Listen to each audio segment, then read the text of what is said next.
കഴിഞ്ഞ ദിവസം ഞാനുണ്ടല്ലോ ഒരു മേക്കപ്പ് ഓർഗനൈസർ മേടിച്ചായിരുന്നു കേട്ടോ. അപ്പം ഞാൻ വിചാരിച്ചത് നിങ്ങളെയും കൂടി ഒന്ന് കാണിച്ചു തരാമെന്നേ. നമുക്കിതൊന്ന് സെറ്റ് ചെയ്താലോ. നല്ല സെറ്റപ്പ് സാധനമാണ് കേട്ടോ. ഇതിൻ്റെ പ്രത്യേകത എന്താണെന്ന് വെച്ച് കഴിഞ്ഞാൽ ഇത് 3 തട്ടായിട്ടാണുള്ളത്. അതും അതിനെ ഡിവൈഡ് ചെയ്തിട്ടുണ്ട്. അത് പോരാത്തതിന് ഇത് നമുക്ക് കറക്കാൻ പറ്റും, കറക്കി സാധനങ്ങൾ എടുക്കാൻ പറ്റും. നമുക്കൊന്ന് സെറ്റ് ചെയ്ത് നോക്കിയാലോ എങ്ങനെയുണ്ടെന്ന്. നോക്ക്, ഞാൻ എല്ലാ സാധനവും ഇങ്ങനെ എടുത്തു വെച്ചു. കണ്ടോ, നല്ല സെറ്റായില്ലേ. പെൺപിള്ളേരൊക്കെയുള്ള വീട്ടിൽ ഇതൊക്കെ ആവശ്യമാണ്. എന്നാന്ന് ചോദിച്ചു കഴിഞ്ഞാൽ ഈ സാധനങ്ങളൊക്കെ ഒരു സ്ഥലത്ത് നല്ല വൃത്തിയിൽ എടുത്ത് വയ്ക്കാൻ പറ്റൂലേ. ഇത് കണ്ടോ, ഇത് എൻ്റെ ഇവിടെ ഉണ്ടായിരുന്നതാണ്.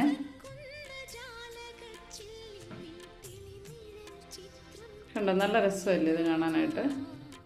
ഇപ്പം നല്ല സെറ്റ് മോഡറും ആയില്ലേ.